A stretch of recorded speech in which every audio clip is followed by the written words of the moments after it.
Hi hello नमस्कार, मैं हर्षल विलासोवाल आप सबका तहे दिल से स्वागत करता हूं। आज मैं फिर से लेकर आया हूं एक नया विषय, एक नई बात और एक नई जानकारी। आइए इस ज्ञान के पिटारे को मैं खोलता हूं। दोस्तों, वैसे तो पूरी दुनिया 1 अक्टूबर से लेकर 7 अक्टूबर तक वाइल्ड एनिमल डे के नाम से ये दिन मनाते हैं। आइए हम भी कुछ नेचर के बारे में ऐसा जानें जो जानना आपके लिए बेहद ज़रूरी है। वैसे तो स्कूल में, कॉलेज में न जाने कितनी बार हमने इसे पढ़ा है, जाना है, समझा है कि नेचर अपना खुद का एक साइकिल बना के रखता है और इस साइकिल में सभी जानवर, पंछी सारे के सारे महत्वपूर्ण होते हैं। बहुत बार हम इन सब प्राणियों के नाम तो जानते हैं, लेकिन किसी एक विशिष्ट प्राणी के बारे में हम थोड़ी जानकारी कम ही रखते हैं। वैसे तो नेचर में ये सबसे महत्वपूर्ण काम करता है, लेकिन बदले में हम उसे पसंद नहीं करते, उल्टा हम उसकी घृणा करते हैं। पर इसके बावजूद भी वो अपना काम तहे दिल से बड़े अच्छे से परिपूर्ण तरीके से करता है। शायद इसीलिए उसे पर्यावरण का सच्चा सफाई कर्मचारी कहा जाता है। हाँ, मैं बात कर रहा हूं वल्चर की, गिद्ध की, जिसे महाराष्ट्र में गिधाड़ के नाम से भी जाना जाते हैं। आइए हमारे जीवन के लिए, नेचर के लिए ये गिद्ध क्यों महत्वपूर्ण है और आज इनकी स्थिति क्या है? क्या हमें उनकी घटती संख्या के बारे में कुछ कदम उठाने होंगे? तो आइए सबसे पहले उस सवाल के बारे में जानते हैं जो हमने सबसे पहले पूछा था कि क्या हमारे जीवन के लिए और नेचर के लिए गिद्ध महत्व रखता है? गिद्ध महत्व रखता है क्योंकि हमने बहुत बार देखा है कि मरे हुए जानवरों को, सड़े गले मांस को हमने गिद्ध को खाते हुए देखा है। लेकिन इस सड़े गले मांस में बैक्टीरिया और बहुत ज्यादा वायरस होता है और यह वायरस इतना भयानक है कि जो पूरी प्राणी सृष्टि को और मानव सृष्टि को खत्म कर सकता है। लेकिन यहां पर दोस्त की हैसियत से अगर मददगार कोई साबित होता है तो वो सबसे पहले है गिद्ध। आइए जानते हैं कैसे। जो कि मरे हुए मांस में बहुत सारा बैक्टीरिया होता है, लेकिन गिद्ध के पेट में भी एक ऐसा स्ट्रॉन्ग एसिड होता है जो इस बैक्टीरिया को पूरी तरह से मार सकता है। यह एसिड इतना भयानक है कि धातु को भी पिघला दे तो हड्डियां क्या बात है।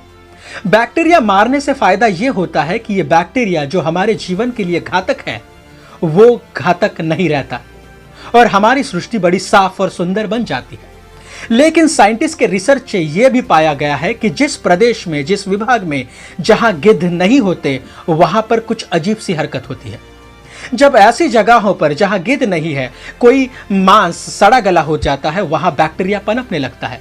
ऐसे वक्त में स्थानिक प्राणी यानी बहुत बार कुत्ते और चूहे इसे खाते हैं, लेकिन कुत्ते और चूहे के पेट में ऐसा कोई एसिड नहीं जो इसके बैक्टीरिया को पचा सके। फिर ये कैरियर बन जाते हैं और जैसे जैसे जिस जिस भाग में, जिस जिस प्रदेश में, जिस जिस जगह पर ये चले जाते हैं वहां पर वो अलग अलग रोग, भयानक जीवित हानि करने वाले रोग फैला देते हैं। जैसे कि बहुत बार हमने इनको रेबीज फैलाते हुए देखा है। इसलिए जिसकी हम बहुत घृणा करते हैं, जिसे हम देखना भी नहीं चाहते, वो गिद्ध हमारे जीवन के लिए कितना महत्व रखता है अब तक तो आप ये समझ ही गए होंगे। लेकिन समस्या यहां नहीं है, समस्या इससे भी ज्यादा भयानक है। क्या? आइए समझते हैं। 1980 में जब भारत में जांचा गया तो भारत में कुल मिलाकर 4 करोड़ गिद्ध पाए गए थे। लेकिन 2009 में जब फिर से सर्वे किया तो भारत में जो गिद्धों की 9 प्रजातियां मिलती थी उनमें से 99% गिद्ध खत्म हो चुके थे, केवल हजारों की संख्या में बाकी थे। दुनिया भी हैरान हुई कि भारत में ऐसा क्या हो रहा है जिसके कारण 99% गिद्ध मरने लगे हैं। बहुत बार दशकों तक इसकी जांच हुई लेकिन कुछ हाथ नहीं लगा। फिर 2003 में कुछ अलग बात हुई और इस रहस्य पे पर्दा उठा।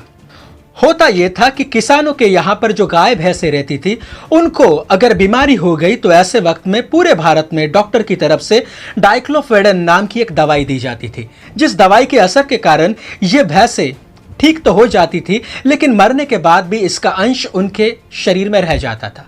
फिर ऐसा मांस जब गिद्ध खाते थे तो उनके शरीर में यह डाइक्लोफेनेक चला जाता था।